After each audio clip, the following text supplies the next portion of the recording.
Hey y'all.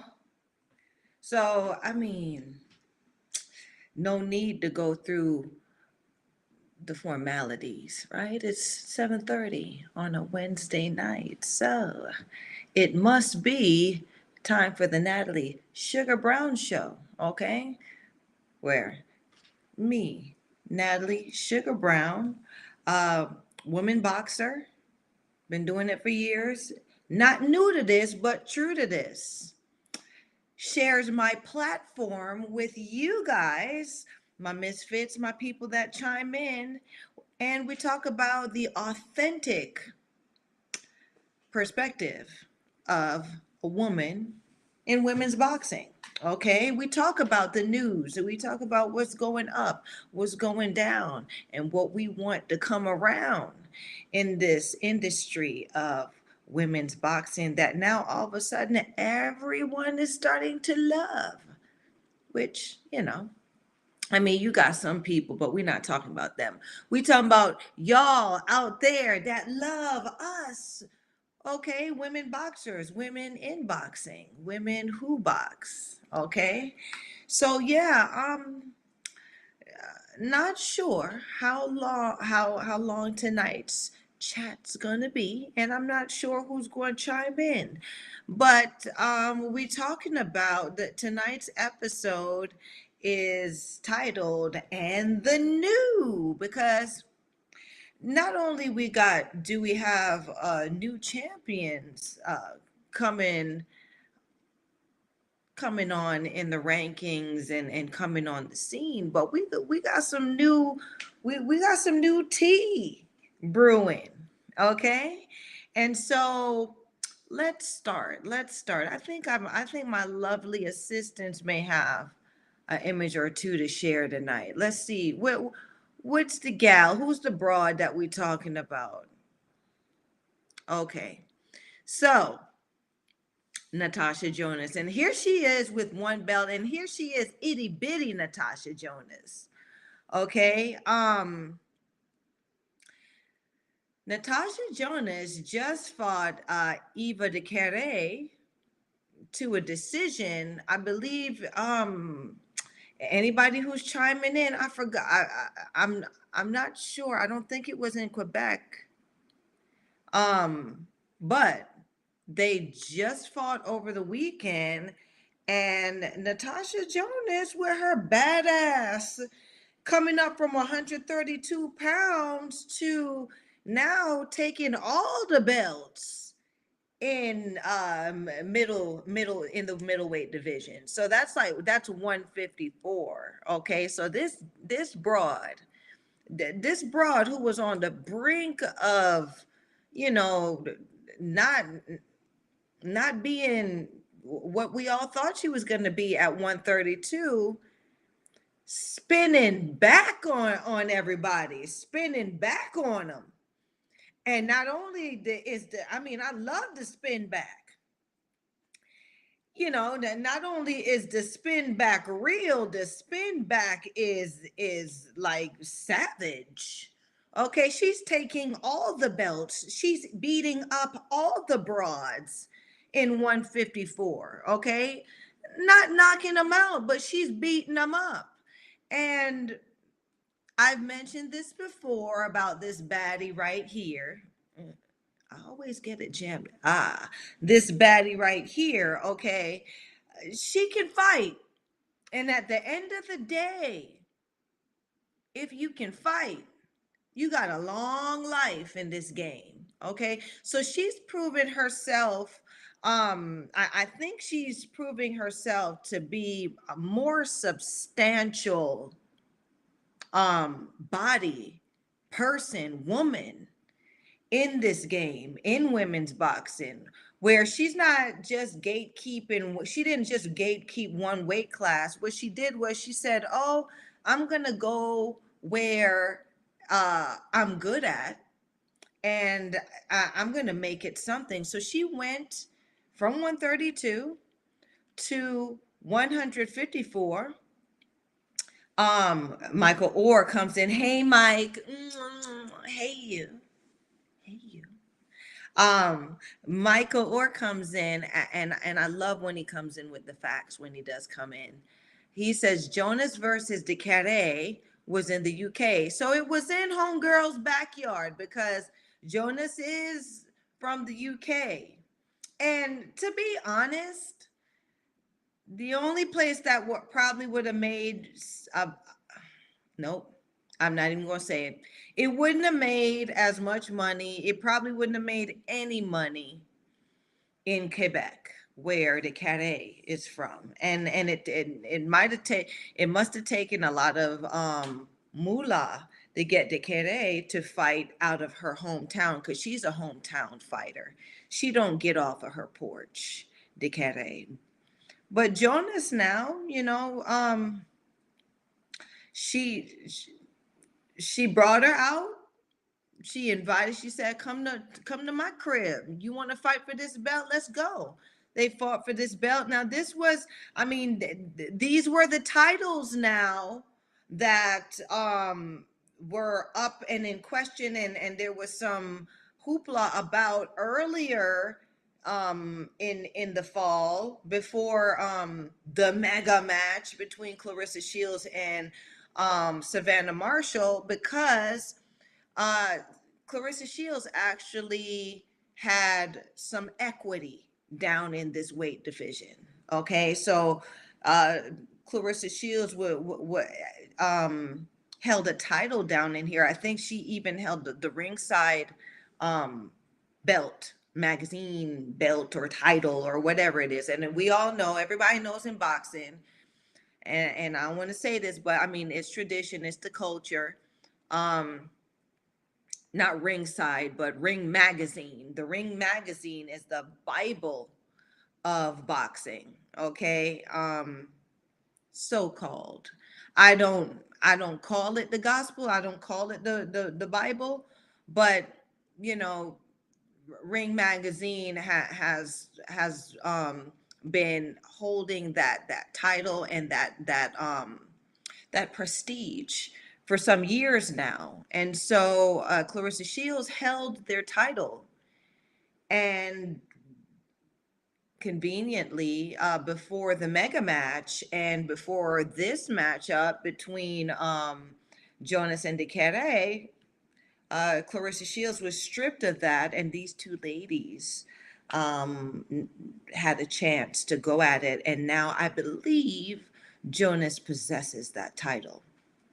Michael Orr chimes in and says that fight would have made no money in Montreal, right? Talk that talk, Mike. It wouldn't have made no money. And at the end of the day, if it ain't making no money, that shit must be funny. Right? It's a joke, right? Because now women's boxing, it's not like back in the time when this old crone used to fight for the love and the heart and just to say she's the baddest bit, baddest broad or whatever. Now, if it don't make dollars, it don't make sense in women's boxing, and I love it. I love it. That's where we always wanted to be. We always wanted to have these money fights, these money talks, these spotlights that would generate more revenue in the industry. And so Natasha Jonas is one of the faces now, and I love that.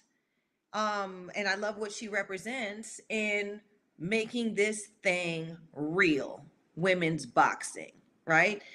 They're making money. They're able to take care of themselves, make a living, have their families, and do this thing straight up, right? Um, Michael Orr says the Ring magazine was first published in 1922 as a boxing and wrestling magazine. See what I'm saying? So Mike comes in with the facts always. I love it. Ever since 1922. How many years is that? How many years is that? We're in 2022. So, 100? Yeah. Okay, centurion type things. Okay, so That's historical, right? So, I mean, holding a title that is linked to them has holds some weight. And before, women weren't even acknowledged in Ring magazine as much as we fought. That's why now I mean, it's popular now to be talking about women's boxing. I mean, it's kind of, I am throwing shade. All of a sudden everybody knows about it, everybody's talking about it, everybody has an opinion about it. But where y'all asses was at, right? Where your asses was at when WIBA and WBA and all of them belts was the only belts that we were fighting for as women boxing. With the WBAN belt, what do y'all know about those titles?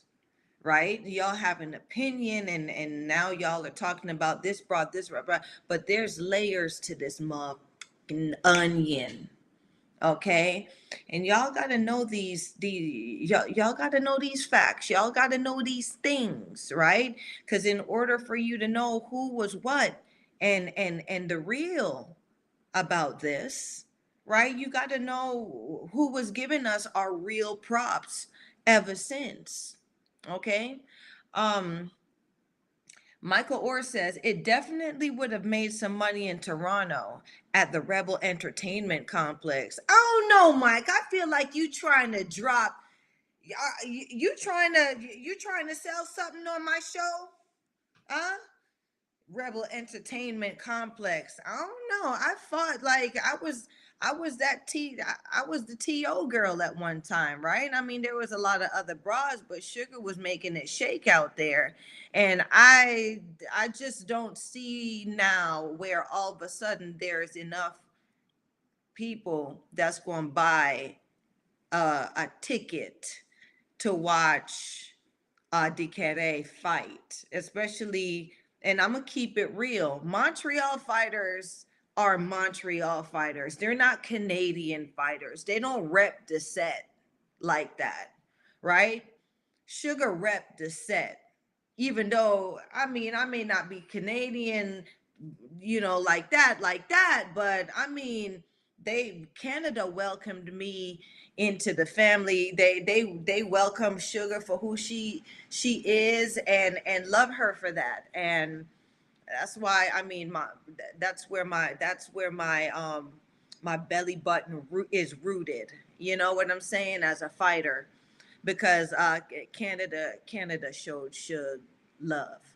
Um and I'll always be grateful for that. Even though there was some hating ass mofos in Canada that was stopping abroad, but you can't, like, when some you can't really stop a badass, right? So I mean that. Um, I don't know if it would have made as much money as I don't know if Natasha Jonas versus Eva DeCare would have made as much money, or DeCare would have made as much money, even Natasha Jonas, if they fought in Toronto as opposed to UK. We talking pounds. That Canadian dollar shallow. I mean, I'm sorry, y'all. The money ain't long in Canada, right? The money ain't really long and it ain't strong, if you know what I mean. And us ladies, we like the long and strong.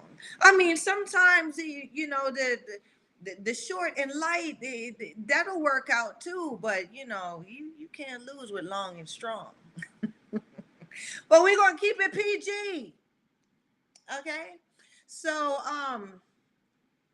my host chimes in and says the ring title can be awarded when number one and number two fighters face one another, or when the number one and two contenders choose not to fight one another and either of them fight the number three, number four, or number five. The winner may be awarded the ring belt. So I suppose the ring belt is just to keep the contention going in a weight class, because Anyone, I mean, it's up for grabs by anyone from ranked number 1 to number 5. I think that's a fair deal, right? All you got to do is you get up in the top 5, which I was in the top 5 in my division, right? You're solid if you've lived in the top 5 in your weight division. Okay. Michael Orr says maybe you need to make a return to the ring at Rebel. You know what? I mean, I've been thinking about it, Mike. I really have. Like my people, my CP, my Canadian professional boxing organization. See, what is it? CPBO. My people, them, they calling me. They want to give me that belt, but I wouldn't know. Mike, who should I fight? Who should I make a comeback and fight for that title? Because I'm really thinking about it, right? I'm really thinking about dusting off the gloves and calling Coach Sergey. He back from Ukraine now, so we could probably get something going. Get my conditioning coach together. He the baddest man that ever did it in Canada, right? Get Team Too Bad back together and see if Sugar can get back in the mix. I mean, I'm thinking about it, right? The money don't sound right yet. You know what I'm saying? And my bones are soft and my skin. Look at you see Sugar done got juicy out here. They stopped calling me I mean, I still get called Sugar, but they starting to call me Juicy now. I don't know why. Why stuff done got juicier, I guess. Listen. Y'all got it's not even 20 minutes into the show and y'all got me acting a damn fool. Stop. Okay. um Michael Orr says it's colored like Monopoly money. And I mean, Canadian money is fun money. Okay, I like it. Having money all the same color is boring. um Ain't nothing boring about money. Okay, let me just make that clear. But of all the places that I've been and all the currencies that I've spent, I must say that um I do find Canadian money being the most interesting currency I've ever had the experience to possess. Okay. Um, Michael Orr says, get Team Too Bad together and then you can sprinkle a little bit of General Cedric in it. Listen, now you cook it. Now we cooking up something real nice. I would listen. If SETI get in the mix, you know it's over. Okay, but who's on the hit list though? That's what I want to hear, right? Maybe McCaskill will let us have a go at the right weight this time, right? You know, let maybe McCaskill will have enough gonads to fight Sugar at 140 or 147. You know, um, I think that would still be an interesting fight. I do. Um, Michael Orr says, I like how that sounds. Me too. Um, you just never know, right? You just never know. But we talking about this baddie right here. So congratulations to Natasha Jonas for her victory and for her accomplishments as a fighter. She's not only a fighter, she's a woman's woman to me. I mean, she's kind of corny, like when she in her interviews and whatnot. I'm not even going to lie, and I'm not throwing that no shade at her, but she's kind of dry. You know what I'm saying? She don't as much as she can fight. I think she should talk a little bit more with a little bit more moxie. I think she should show a little bit more, you know, a little bit more of that grit that she exhibits in that ring. Not saying that she needs to get grimy, but have a I, girl. You can be cocky out here. You can have Get that little chip on your shoulder. Okay? You deserve it. And if anybody, I mean, if I were you, if anybody have something to say, you are definitely somebody that they would need to answer to, right? So it's floating around out here that maybe there's a potential Shields versus Jonas in the wings one day. Maybe we'll see. My concern about this is, Natasha, before you call Clarissa in the mix, right? Because let's have some respect. That biddy's bad. Clarissa is bad out here. Okay. She is a great. Okay, she's a great fighter. She's done it all. She's beat every obstacle, every monster that they tried to make to put in front of her to defeat her. She has beat all the odds. Okay, so you ain't ready for that. That's King Kong right there in women's boxing. Please make some more money. Okay, because that is it. I mean, please make some more money. Please add some more value to your division. Please add a little bit more ground to the playing field. Bring some more broads in.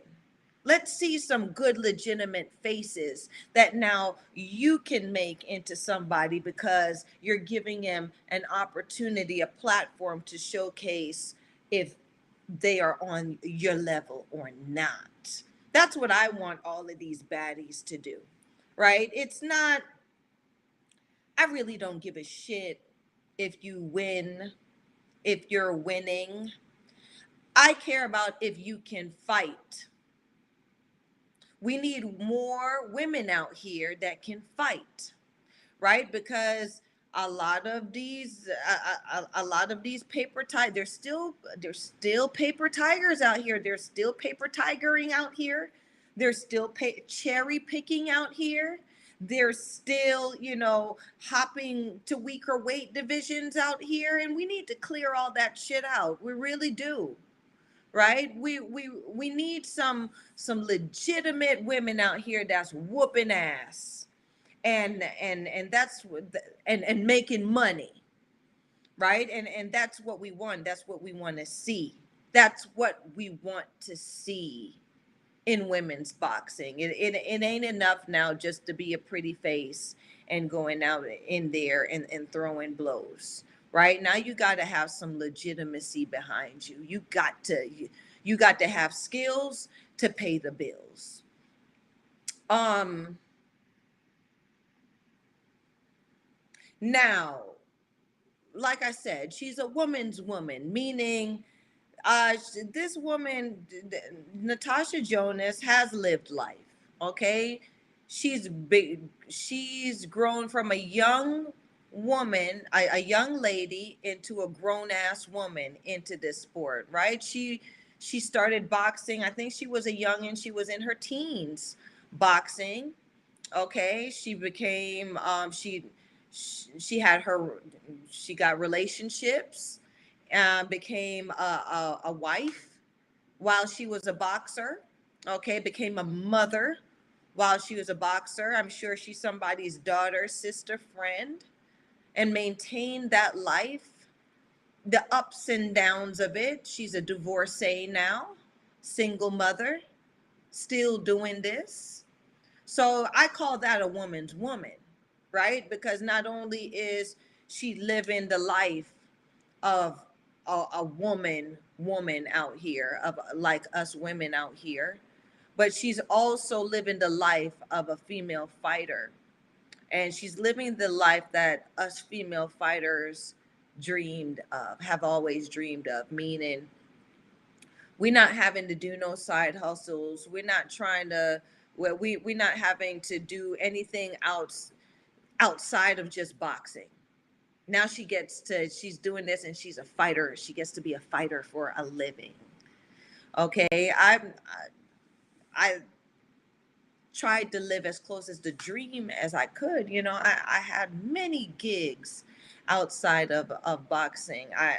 I think I would may have been one of the first of my generation or of my kind to have been able to make to be a boxer, a female, a woman boxer, um, for the majority of my uh, of what how I lived my life, or have had lived my life while I was an active fighter. So most of my income came from boxing, and anything that came from the world of boxing. I didn't have to do any other gigs. I was authentically a person that lived in that world. I had handlers. I had uh, opportunities. I played in movies, I modeled, I did all of these things through boxing and because I was a boxer. And I fought, and I was a high value fighter. So I went to camps. I was paid to go to camps. I was paid to train with other fighters. I was paid really well to train other fighters, to train with other fighters. Uh, I was handled very well by the best handlers, meaning I was taken care of. So, not showing off, but it was a great ride. Um, So now Natasha Jonas and Alicia Baumgardner and Clarissa Shields. Clarissa Shields just made her money for the whole last year. She ain't got to fight no more for the rest of the year. Probably for the rest of the time until this time next year. Who knows, right? And she's gonna have to let the pool fill back up with sharks, right? Because I think she has cleared enough of the these maybes, or cleared enough of these contenders um, for a while. Yeah. Uh, I mean, these things are happening. No one's really reveling in the whole Katie Taylor versus Amanda Serrano super or mega match anymore. I mean, I think Amanda Serrano has fought since, but it ain't really make no noise. Katie Taylor might have fought, like they not making no noise, but Natasha Jonas is making noise right now. So I like that. Natasha, come on now, bring some contenders to the table. Like I said, Raquel Miller versus Natasha Jonas would be a very good match, right? Raquel Miller is a crone now. She has a good amateur background. I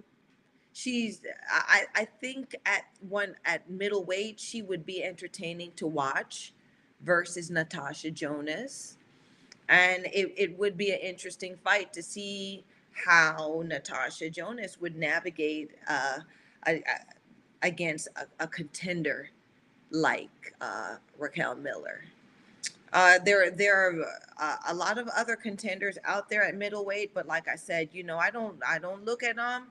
If they are sub 10, I'm not looking at them. If they not fighting other killers, I'm not looking at them. Okay, so this is where we at. I may wrap up a little sooner than later because no one else is chiming in except for Mike. Maybe it's that time of year. I know it's turkey time in the States. I don't, and I know it's getting real cold and frosty up north, and I'm not sure how the weather is going over there in the UK. I think it might be right chilly over there as well. I'm not sure. That's my sucky um, UK accent. But Michael Orr chimes in saying Jonas versus Harper. Not yet. Not yet. That match needs some seasoning. Both these fights are in the future. Of course, Mike, both of those fights are in the future. But listen. I'm not interested in Harper. unless she start doing something. Um, who did a Harper fight? Michael Orr said, "Let's see champions fight champions." Nah, I'm kind of bored with that bullshit. Remember, these champions are buying their way into the party.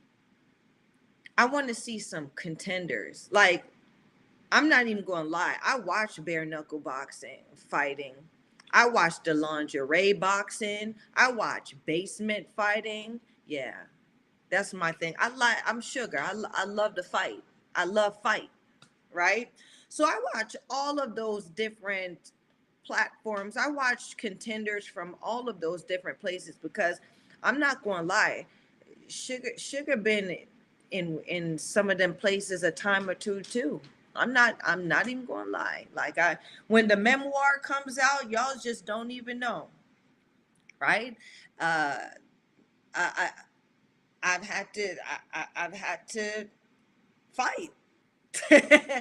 Right? So, like, I stay interested in those platforms because those platforms, the experiences from those kind of platforms has been pinnacle in my growth as a fighter. Okay? And there are some great fighters and great contenders in those other facets of women boxing, right? It's not as formal as women's boxing has gotten, but at one time it was all on the same level, right? Same. Women's bare knuckle was on the same level as women boxing. Okay, basement boxing was on the same level as women boxing, right? We level meaning awareness, okay, because they have their crowd just like we had our crowd. Okay, it's just that now we are on a more legitimate platform. That's what it is. That's what it is. Our platform is more legit. We're sitting on the same stage as the men's now, where we weren't getting those type of we weren't getting those shots before. We weren't seen in that way before. So I watch those. There's a lot of great women fighters in uh, the lingerie boxing, the basement boxing, the bare knuckle boxing, the bar boxing. Women's fight. Women are fighting out here. We always been. And I would love for some of those broads to transfer over in our realm. Why? I mean, I'm not talking about the MMA because the MMA is different. MMA is different in a sense where Sugar always says styles make fights, right? MMA is not a style for boxing or conducive to boxing, right? Like, they're fighting, next you know, we rolling around on the floor and you catch me with the full Nelson and blah, blah, blah, blah, right? We're not doing that. The footwork is different. Y'all do all this, hokey jokey stuff, and it works for y'all, but that's not our speed. But a broad who is a bare knuckle fighter can fight a woman boxer. A broad who boxes in lingerie can box a woman boxer. A broad who put the gloves on and she's boxing unsanctioned fights in the basement or in the strip club can fight a women boxer because guess what? That's where we used to come from. Right? When Suge first started boxing as an amateur, I was one of the first amateurs, but women were fighting before. Guess where they were coming from? And it's legit, right? We did what we had to do. So I want to see some more talent come from the belly of the beast, which is women behaving badly. That's what it's always been, right? we have a legitimate platform now, but we've always been women behaving badly. So bring some of them women into women's boxing so we can make the pool deeper, right? It ain't it ain't protocol, and it ain't a sure shot. These Olympians, that's good. You got Olympic pedigree. I want to see a bad bitch that came out the strip club that became a champion now. I want that story. Clarissa Shields done sealed the deal. Young girl out of Detroit. Katie Taylor, too, young girl, soccer player, whose parents said, you can do it, and the Olympics and good. You walked a clean route. I want to see that broad that now walked a grimy tightrope. Yeah, because they're legit too. They have stories too. They deserve a come up too. They can legitimately fight too. They may not fight clean, and they might not fight the way these Olympic girls fight, but they are fighters nonetheless, and they can fight, and they are tough, and they are smart, and they can win. So I want to see some of these unconventional broads come up, right? Eddie Hearn and what's his name, Top Rank and De La Hoya and all of these guys now that y'all are behind us women. Well, come on, bring another story to the mix. Make it more interesting, right? Find a scrappy broad out of one of these gutters and make her into a champion. I'll pay money for that story. I'll buy it. Okay, because this candy coated shit is getting boring now, y'all. It's getting boring now, y'all. Okay?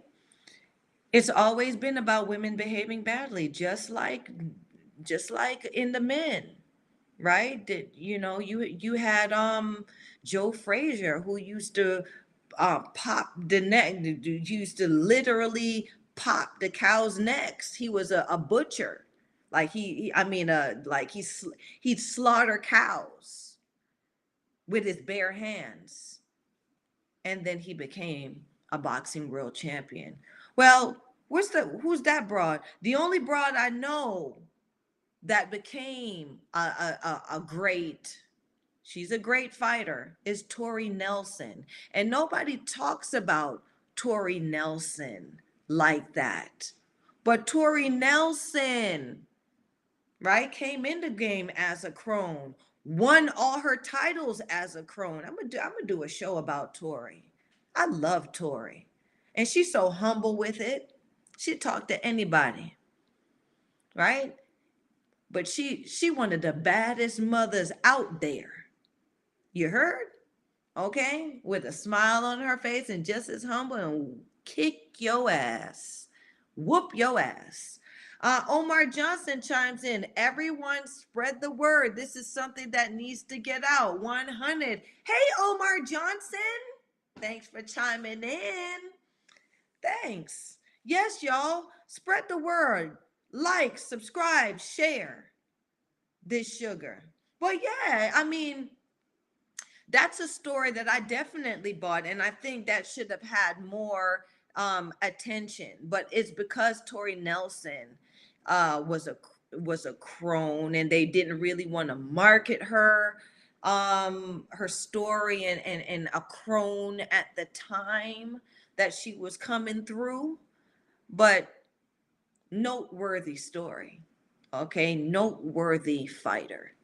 She had all the belts, and I believe she had all the belts at middleweight and welterweight 147. A good fight that would have been a good match that would have been very interested and probably super would have been Tori Nelson versus Jessica McCaskill.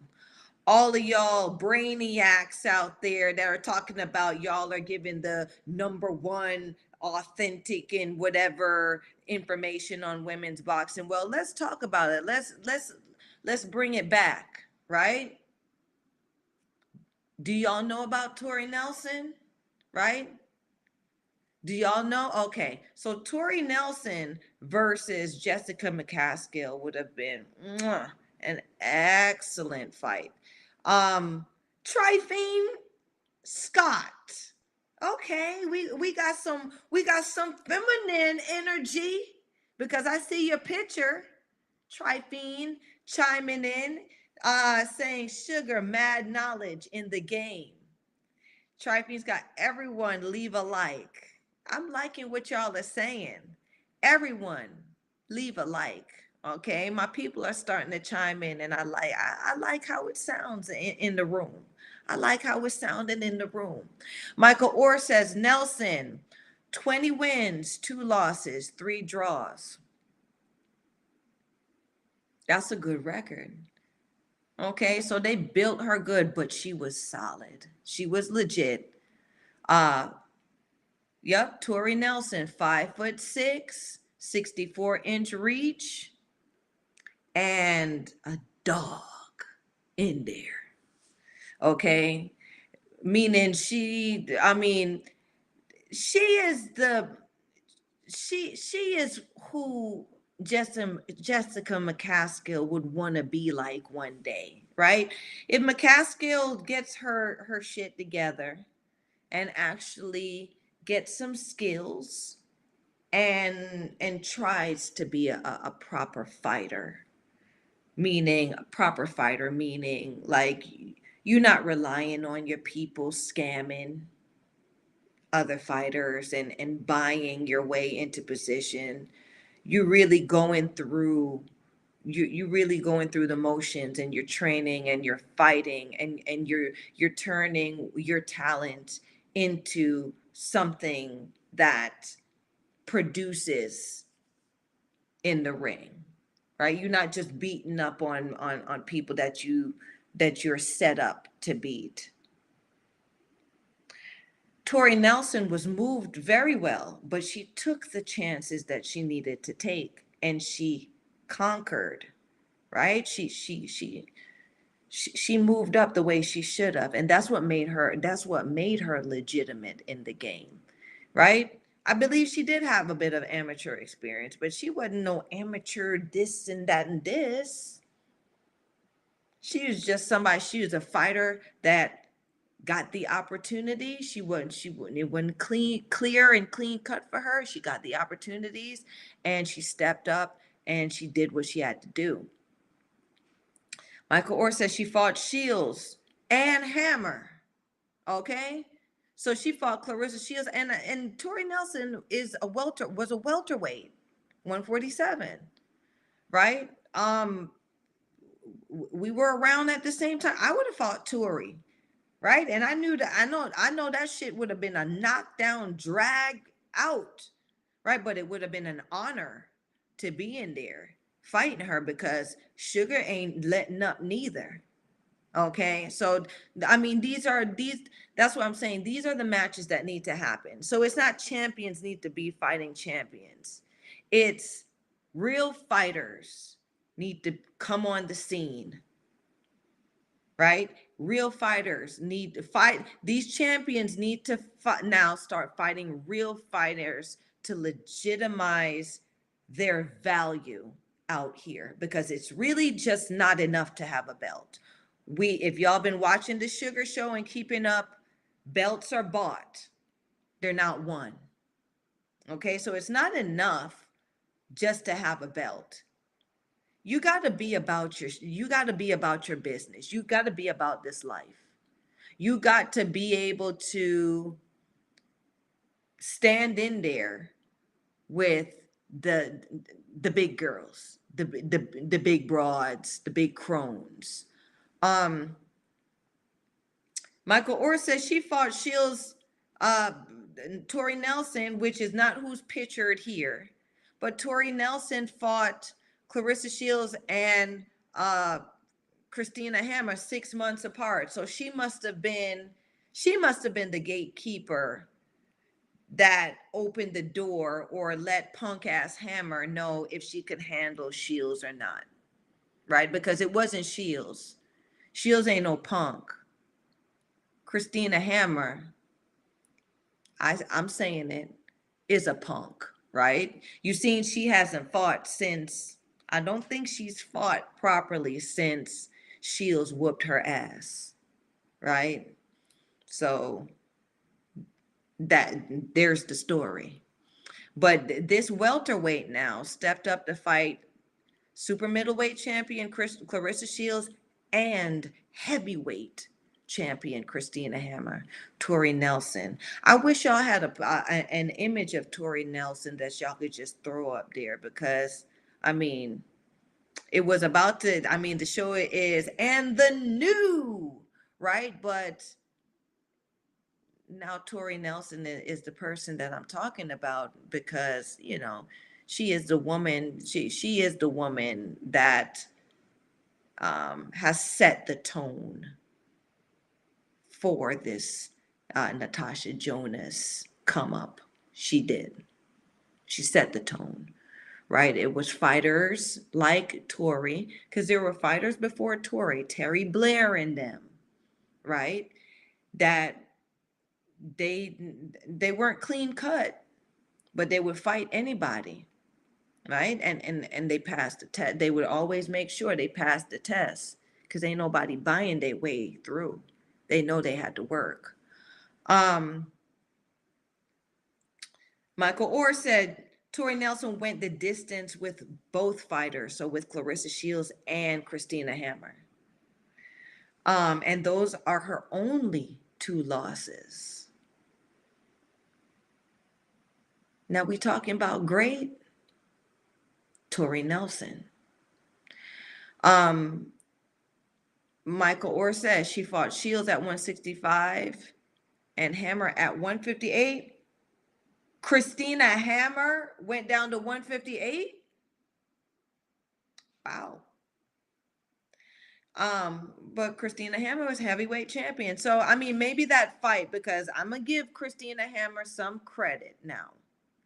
You are a totally different fighter when you drop down so far from your weight class. I mean, I'm not telling you something that I read about. I'm telling you something that I've done. It's worked for me, and it has not worked for me. Okay? So you are a totally different fighter when you drop all the way down as well as when you climb up. Right? So I'll give Hammer some credit. Maybe if Nelson had fought Hammer in closer to her weight class, it may not have been a distance fight, because Hammer got heavy hands. Michael Orr said she stayed at her weight until her last fight. Michael Orr said Hammer has been fighting sub 10s since her loss to Shields. Womp, womp, womp, womp, womp, womp, womp, womp. You see what I'm saying? And she had a belt. She held a belt for all that time, right? That punk ass sat on a belt for all that time. And after you got your ass handed to you by a middleweight, you've been fighting sub 10 fighters since. That would have been your time to get back on the horse, Christina Hammer. Fight Chris Namus. Fight some of these crones and broads that are still legitimate out here, but you out here fighting some sub 10s for what? To get the number back up? It's not that type of party anymore. Okay, Hammer, you always been on that old shit, right? Clarissa Shields joked you at the press conference talking about she brought that old ass WBC belt here. Like, girl, stop. You have enough money. You got enough clout over there to get up to date. Okay. Hammer, you do something, girl. Fight somebody. Fight Hannah Gabriel. Gabriel is heavyweight now too. She's a heavyweight fighter now too. Right? Y'all get together and do something. Cause Hannah could be punkish too. Right? Y'all do something with that weight. Stop playing this game. Um Michael Orr says, correction, after her fight with Shields, she fought Florence Mathoni, 12 wins, 8 losses, and 2 draws, where she won unanimous decision in 8 rounds. Okay, so Florence Mathoni sounds like she's an African fighter. And Africa is coming up with their women boxers. I'm not even going. I'm seeing it, right. Them African women boxers are coming on strong, and they're getting support from their people, from their market and their crowd over there. So I'm very proud of them for doing that. But they still have a long way to go as far as depth of talent pool and experience. So even though Florence Mathoni may have been 12 wins, 8 losses, and 2 draws, those 12 wins might have been against other sub 10 African fighters or sub 10 fighters that were probably 3-0 and 2-0 and all of that stuff. So I don't play that numbers garbage. You got to wake up pretty early in the morning to get something over on sugar. It's in women's boxing at this point. Numbers don't move me. Okay, I know what that means, and I know where if you're coming from a certain place, or if you're repping a certain set, I know what your profile looks like. I know what your skid row is probably is. Okay, that's the thing about the Natalie Sugar Brown show. Okay, straight from the hip, no bullshit. Okay, I have no loyalty to anybody but the truth. So if you doing right, sugar going to tell you you're doing right. If you're not doing right, if you're not doing right out here, sugar's going to call it. Right? And ain't nobody hands in my pocket. All right? And I think that's what keeps the playing field interesting. And that's what's going to, I mean, this is my way of still it's my way of giving back to this industry. I'm so thankful. I'm so grateful for what women's boxing has made me. Things could have gone like much better, for Suge in this career, but I am not disappointed in what I've become.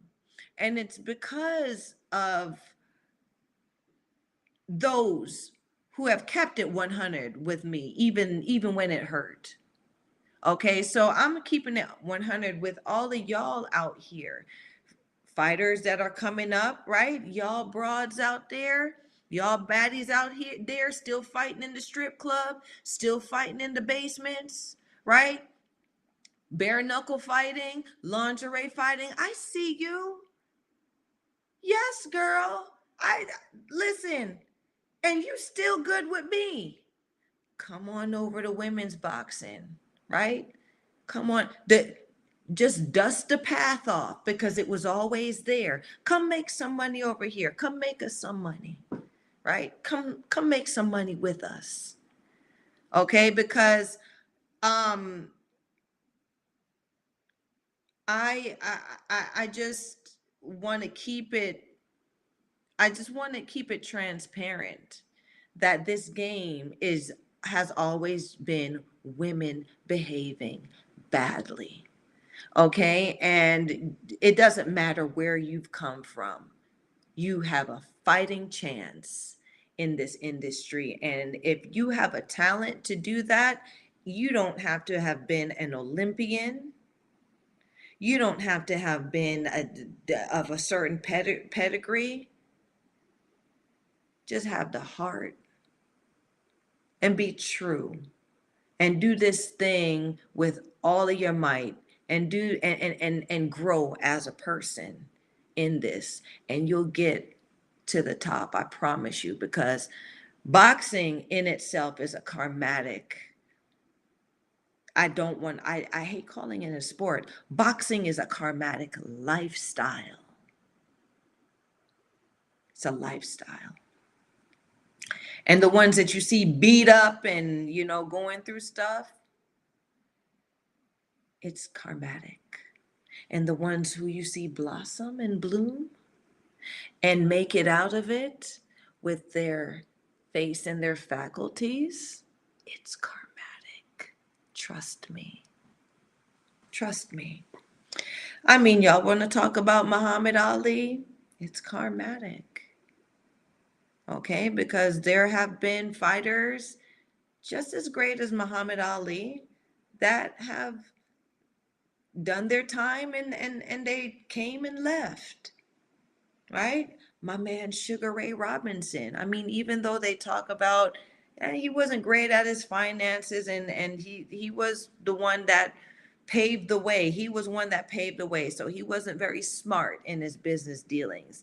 But in the end, Sugar Ray Robinson, the original Sugar, the real Sugar, was pretty as a button when he closed his eyes for the very last time. Karma. Okay? He could put two sentences together still. Karma. Okay, so I mean, we far into the show right now. Michael Orr says Hammer's last 4 fights were held in Germany. She don't leave her porch. I'm sure she was terrified when her ass had to come over to the West to fight Clarissa Shields because she has never left her porch. I mean, it's nasty. That's gross. Okay? We're not doing that anymore. Let's not do that. Let's stop doing that. Right? Take the risk. Leave your porch. Fight. Now people are accountable. Okay? Yeah, they done killed a couple girls in Quebec. Okay, they killed the one girl in Quebec, and it's very sad that happened. She's not the first woman that has died in women's boxing, but she certainly is the one of the ones that there's accountability for. Okay. Then we had one who was beaten to a pulp over there in is it Ireland? Was it Ireland? I think it was Ireland. Rankin did it, right? So, like now there's accountability, right? So you don't have to be scared or you don't have to play that bullshit ass I don't leave my porch game. Okay? Now we want to see that.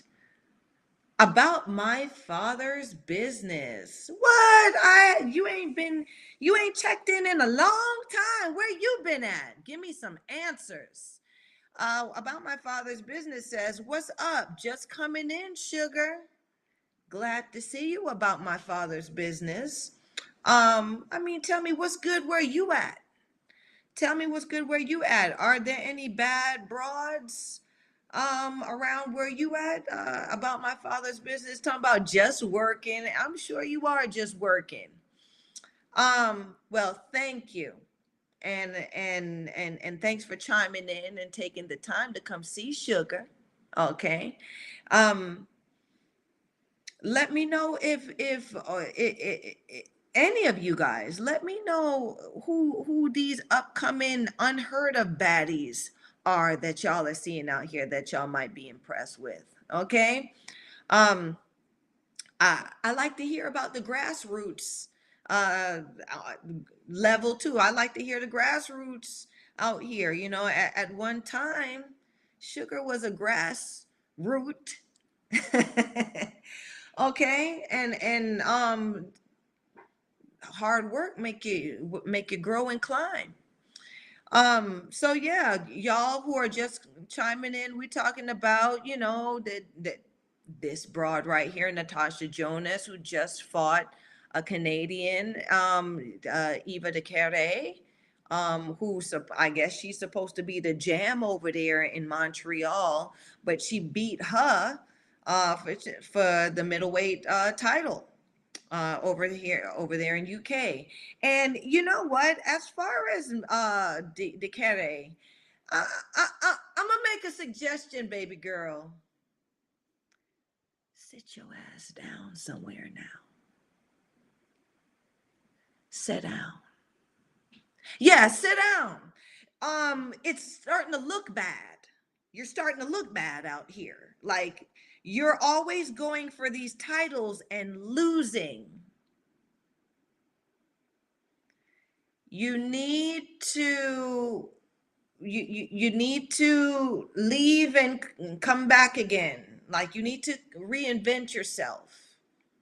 Okay, what you're doing right now is just not working, and the attention you're getting for it is going to start to play against you.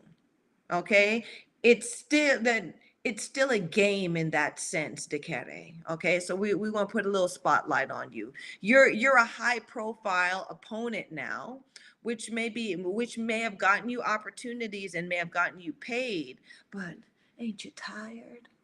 Ain't you tired? Ain't you tired, miss? Right? don't don't you want to be don't you want to be relevant? Right? You're starting not to be a contender. Okay. um Fight for that Canadian title. Get the Canadian title, the CPBO title. Get that, and fight some legitimate, fight some Canadian broads, and make a Skid Row, right? And work your craft, work on yourself, and evolve, and be and become something that now you can bring back to these broads that are beating you or have beat you, and become a problem. Okay, because right now this is not a good look. Natasha Jonas coming from 132 pounds, and Natasha Jonas looks like a fighter who has stepped up in weight. She don't look like Terry Harper that look like you should have been 152 a long time ago, right? Natasha Jonas looks like a fighter who has she eating a little bit more on her plate. She looking a little bit more chunkier, right? She not filling out. So she's just gained some weight, and she's floating. She's able to stand in 152 because 152 was a weaker weight class, talent wise. And Natasha Jonas, at the end of the day, her ass can fight. So what she doing is she cleaning house. DK, you was always big, right? You can't have somebody coming from 132 and beating you like that. She took the picture with her arms up and everything. She had your blood all over her white tank top. It wasn't a good look for you. That means she bloodied you up. That's not a good look. Okay, I'm saying what I said, right? So sit down, think about, look at what you've done, look at your past fights, think about what you're good at, because there are things that you're good at, and get rid of the shit that ain't working for you, and acquire some new skills and some new approaches. Michael Orr says, DeCare won the IBF Super Welter against Chris Namus. then defended it successfully 3 times, then lost to Shields. Then one of the vacant IBF super welter from Lozano. Then she loses to Jonas. Thanks for sharing that, Mike. So, I mean, Chris Namus, y'all seen what Natasha Jonas did to Chris Namus, right? Okay. Did DeCare do what Natasha Jonas did to Chris Namus? Even though Chris Namus was coming off of stale bread, like she was stale as shit. She really shouldn't have fought Natasha Jonas coming out of hiatus. I thought she was retired, but she fought Natasha Jonas. I think that was a paid thing.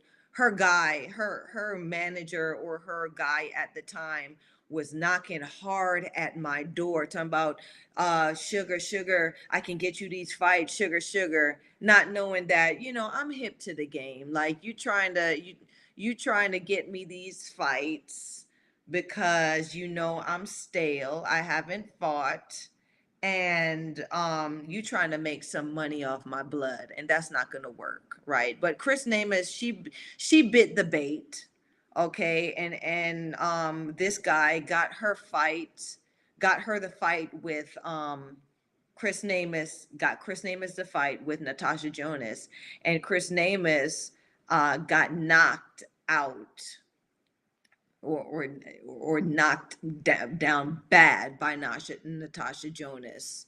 I don't know, all for a couple $1,000s. Nah, my pride ain't never on sale. Okay, you ain't never gonna be. You can never buy my pride.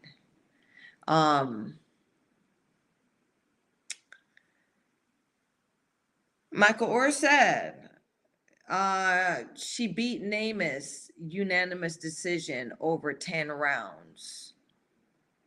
Jonas beat Namus second round TKO. I mean, there's a story. That's why I like where women's boxing is going now, right? Because now there's a story. Now we can really talk boxing, because we got Mike here coming with the receipts, the items on the receipt, and every item on the receipt, there's a story behind the item on the receipt. Where before, back in the day, around my time, oh, she's got 10 KOs, and no one's thinking that those 10 KOs were people that were um debuters, or people that had never had a fight before, that were probably took some kickboxing classes and got set up, because you can buy a license for I think $30 at the time, and now you want somebody's record, right? Like, now there's a story behind these receipts, these names on these broad receipts, and I like that. um Michael Orr says Namath was down round one and down in the second prior to the stoppage. Yeah. Jonas dispatched Chris Namus. Michael Orr says, I call the gifts. I call them gifts. Okay. So I don't. If you're talking about gifts as far as, robberies and setups and all of that shit, those aren't gifts, right? Because I take stuff like that seriously. That's the thing, that this is the reason why I don't like most journalists in boxing, or commentators in boxing, because they've never even slid a glove on. They've never stood in the ring. They don't know what the shit feels like. But yet they can put these words together and make a story. That's some real bullshit, right? A gift? You call a robbery a gift? Somebody woke up and dedicated themselves to preparing for a fight that they fought their ass off and actually won and was robbed of their blood, sweat, and tears. And it's a gift. Kiss my entire ass. You don't do that to people. That's why boxing is karmatic, right? Because these people that got all of these gifts always end up paying the piper, right? I.e., Cecilia Bag Lady Breckus. No one's even like, shit, people used to be on her jock. Like, people used to be jocking her all the time. You don't hear about her. You don't see her no more. Don't nobody want to hear her commentate. No, don't nobody.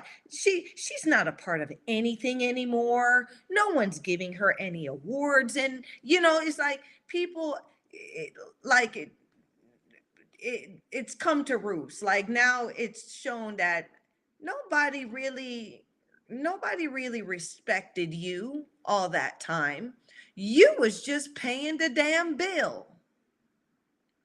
Right? You was holding the place in line for a real champion to come along. And we're still waiting for the real champion to come along, right?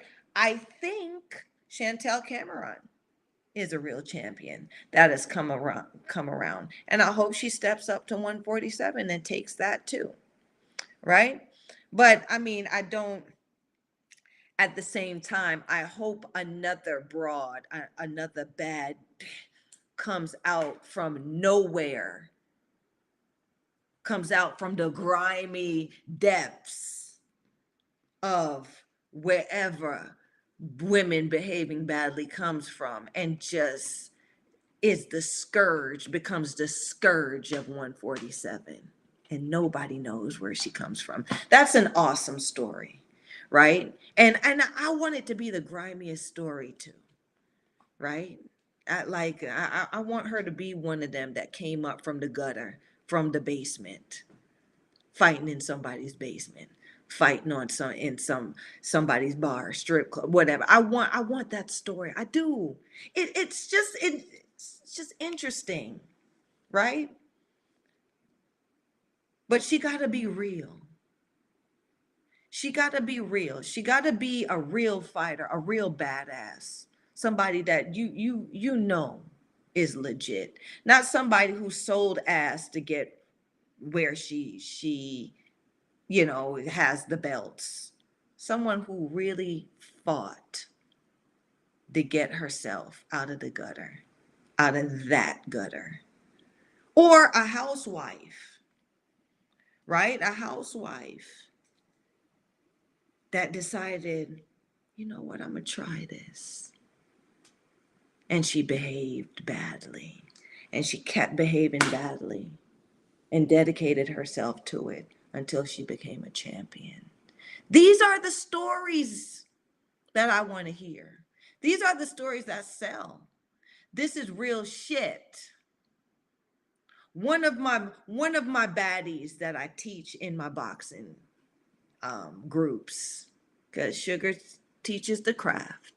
I teach for those broads who want to take it serious, and I have a couple of them that I can see.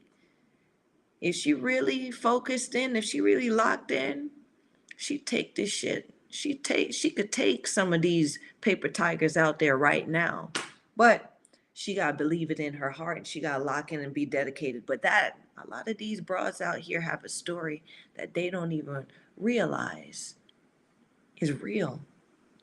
A lot of them are talented, right? But no one's looking at them.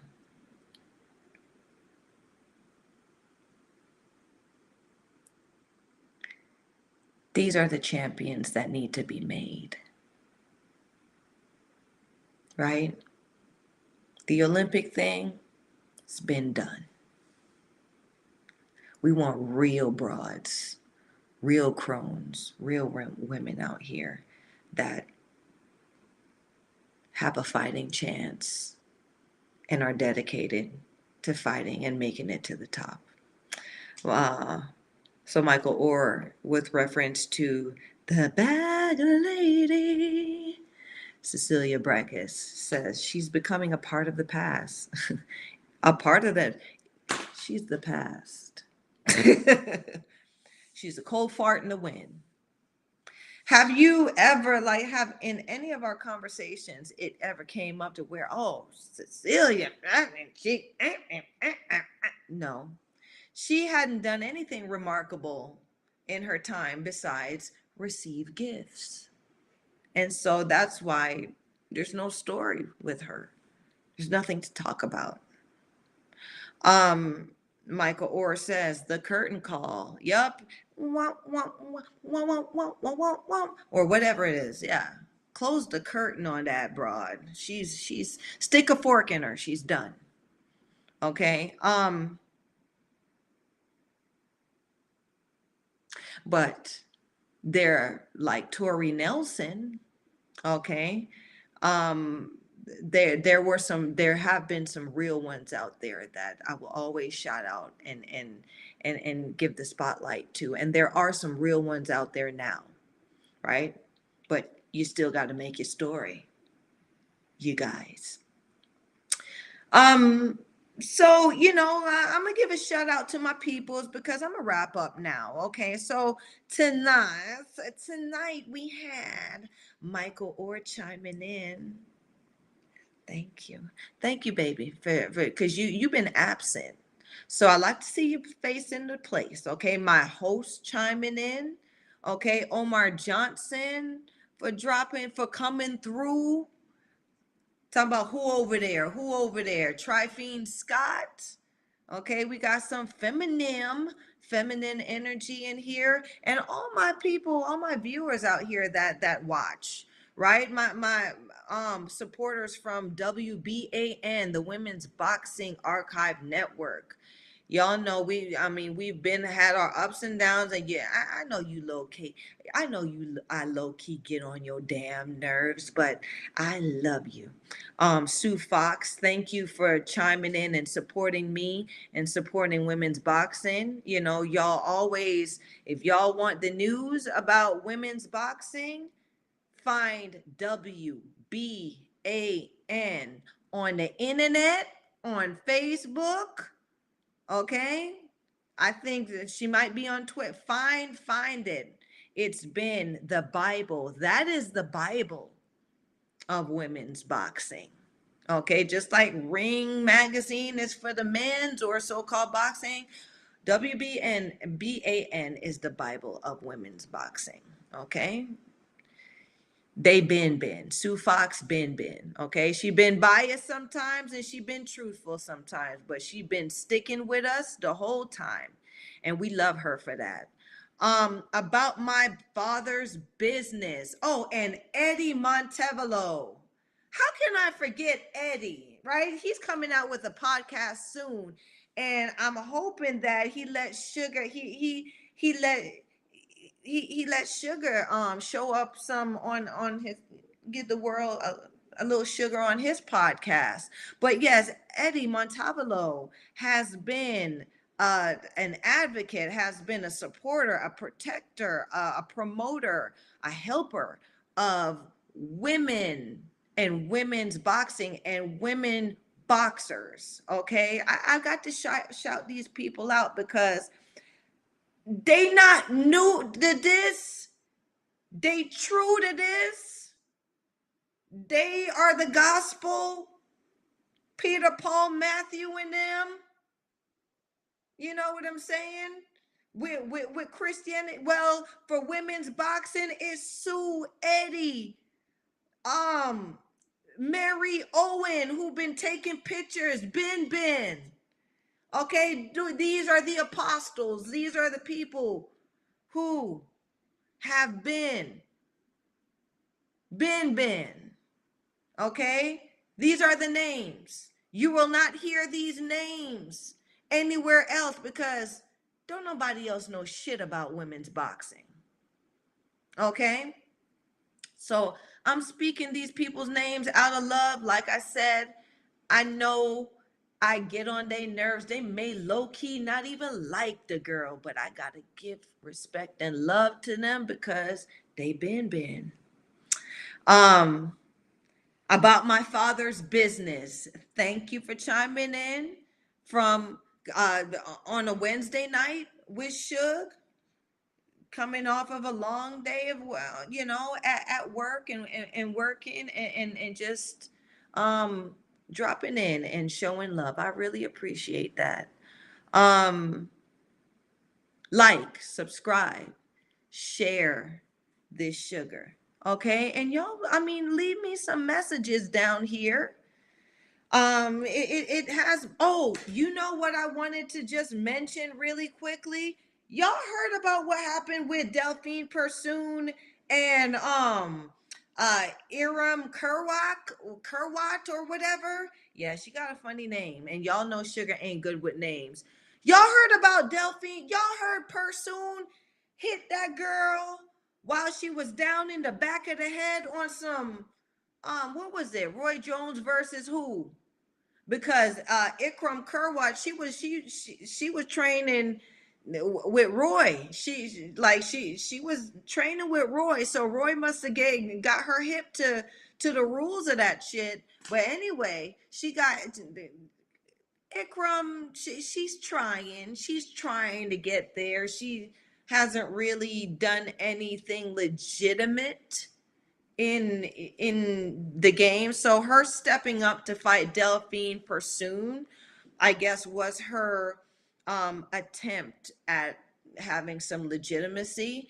And so Delphine was fighting this broad, and she must have went down. And I mean, everybody knows Delphine Pursoon had a raw deal versus Katie Taylor, and I'm not sure if she took some of that aggression out in this fight. But while Ikram was down or went down, she hit her in the back of her head while she was down, which is a no. And so the fight became a no contest. And Ikram, who I think was losing the fight. Um, Wait a minute, my host put a link in. I'm not sure what that is. Um, oh, but so my host put in the article about Delphine Pursoon hitting Ikram Kerwat while she was down in the back of the head, and the fight becoming a no contest. But yeah, that's a no, especially in female boxing now, in women boxing now. Why? Because people are gonna see this shit now, y'all. We can't do that. Ain't no dirty dirt no more, right? Gone are the days where shit like Christina Hammer getting TKO'd and still win the damn fight happens, right? Receipts are being checked. People are watching now. So you've got to be, even though you're behaving badly, there is a protocol that we must follow, okay? Fight fair, if there's such a thing as fighting fair. But yes, we don't do that. We don't hit people while they're down. We hit them so they go down. Okay? So yeah, I mean, we're chatting about that. Like, subscribe, share some of this sugar, and leave comments down below. Okay? Um, I, if you want to be a wise ass or not, leave a comment. Let me know that you here and that you out there and that you loving the sugar show. Okay? I always try to chime in at on women's female boxing Fridays with the guys uh, on on the Talkin fight, okay, where Sugar started out. But it's a hit or miss for Sugar, okay? Meet me there. If you don't meet me there, don't be square. Meet me again next Wednesday, okay? Same time, same place. My face gonna be in the place, okay? Till then, okay? Bye-bye.